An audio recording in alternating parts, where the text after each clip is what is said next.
அனைவருக்கும் வணக்கம்.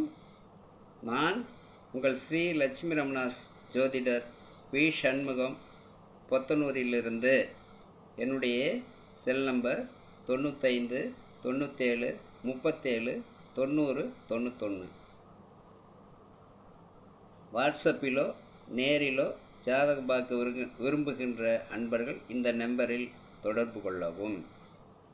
அன்பு நண்பர்களே, இன்றைக்கு இந்த ஜாதகருக்கு 2 மனைவி அமைந்தது எப்படி அப்படின்னு பார்க்கலாம். இப்போது இந்த ஜாதகர் தனுசு லக்கண ஜாதகர். இந்த தனுசு லக்கணத்துக்கு 7ஆம் இடத்ததிபதி புதன் லக்கணத்துக்கு 2ஆம் இடத்தில் திருவோண நட்சத்திரத்தில் இருக்கிறார். அப்போது இந்த 7ஆம் இடத்ததிபதி புதன் திருவோண நட்சத்திரம் சந்திரனுடைய சாரத்தில் இருக்கிறார்.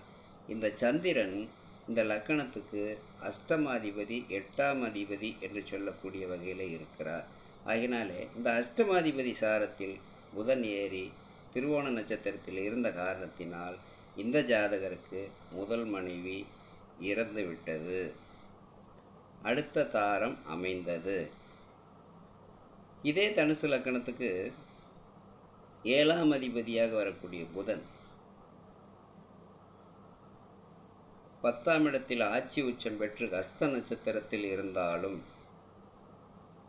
அல்லது புதன் 6ஆம் இடத்தில் ரோகிணி நட்சத்திரத்தில் இருந்தாலும்,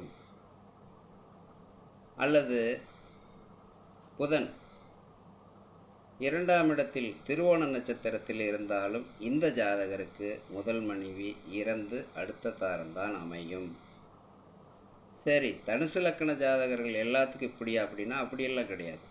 இந்த அஷ்டமாதிபதி சாரத்தில் சந்திரனுடைய நட்சத்திரத்தில் இருந்தால்தான் இந்த மாதிரி நிலைப்பாடு வரும்.